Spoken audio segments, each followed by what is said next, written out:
Bob, your thoughts? You had that run at the end of the first half that got you a good lead, but in between there, happy. I just didn't think we were very focused. We made the run, and then we just kind of wanted to go home to Christmas, I think. We just didn't play with much inspiration. See that lack of focus this time of year, right before the Christmas break, when you have that? Is that sort of typical? Remember that far back. I don't know. I mean, there's a lot of reasons, I think. I don't think Christmas is certainly not the lone reason.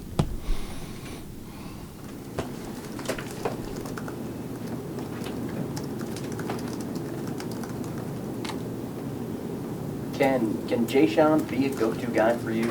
If you guys need a three, if you guys need somebody to drive the basket, can he be a guy that? I'd like for him to drive it more. He's far and away our best straight line driver, far and away. I'd like for him to put more pressure on the rim.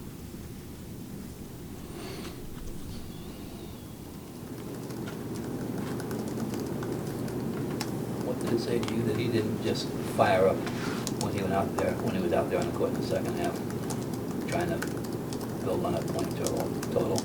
He's been great, Bob. He really has. You know, I thought, a year ago, the thing that made us, kind of what we are, where we were just we're so unselfish.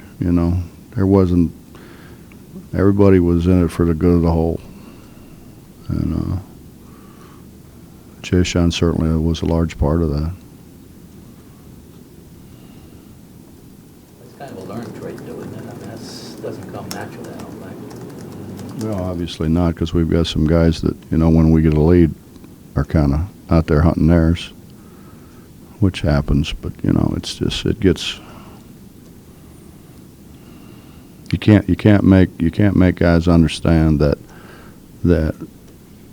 like that. They think they have to score all these points to get noticed, or score all these points to have a career. And the reality is, those people who watch them, when they get out of their element and out of what they're good at doing, they don't want them on their team.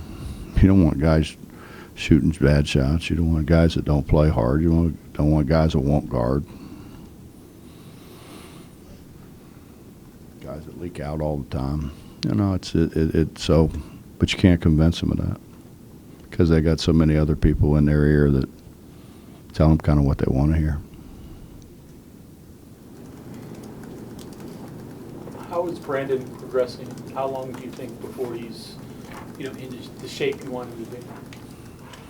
I don't know. I mean, the 4 days off aren't going to help him any.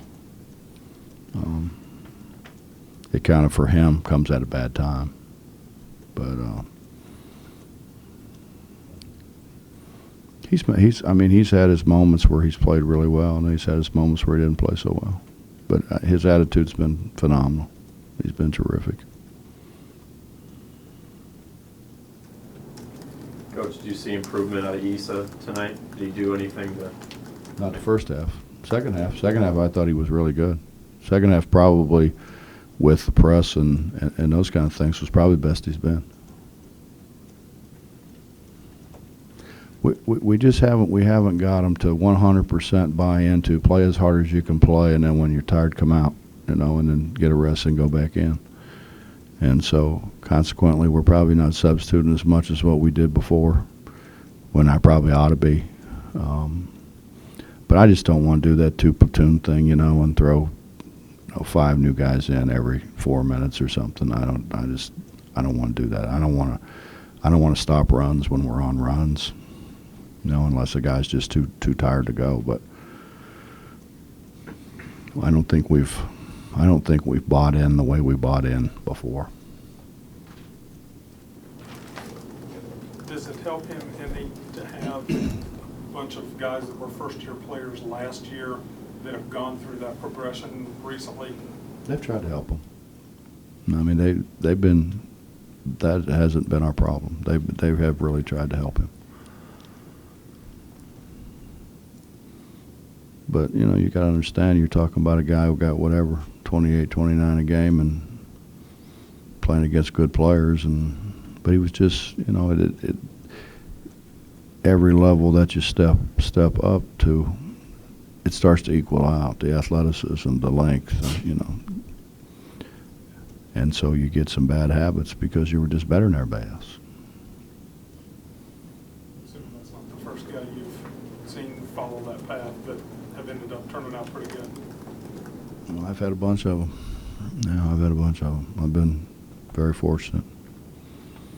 But you know, and I know I sound redundant, and I've been fortunate. I've had great players. I mean, I've had some great players. I've had some, you know, consensus first team All-Americas and the whole deal. They worked. They worked. I mean, Danny Fortson missed shots. He had 3 offensive tackles come in and bang on him with a pad. He started with 1, and then he just wore that guy out, and so he got another one, and then he ended up with 3. You know, just because he wanted to be able to finish with contact. And he goes through the same thing I think Devin goes through. You can't tell me that Devin doesn't take more contact trying to shoot the ball than what they allow Devin to administer. You know, and that comes with the territory. So you have to learn to absorb the contact and still score. Unless so if you keep hitting threes, won't it? I don't think, Bob. I still think they're going to, you know, once he gets his shoulders turned, they have no choice but to try to, and they, you know, they lean on him and they push him and they get their knee up and try to move him. You know, you can't. He's hard to move. Like Danny was. I mean, Danny was really hard to move. Coach, what happens to these guys over the next few days over the break and then practicing leading up to the Virginia Tech game? A lot of this off time, will that have a lot to do in determining where they are going into conference season? No. It's a long year. What, that's 11 games, so we have, 19 more? I don't think so. It'd help. I mean, it certainly, every win we get is going to help, but I don't think that after 3 more games you can say this is what it is. We could win them all and then not play well, or we could lose them all and play really well.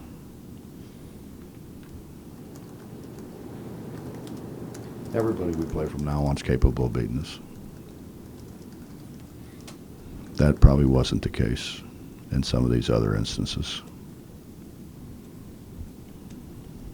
Any big holiday plans for you? No, I'm going to go back and spend time with my brothers and sisters and my dad for a day and be back here in Morgantown.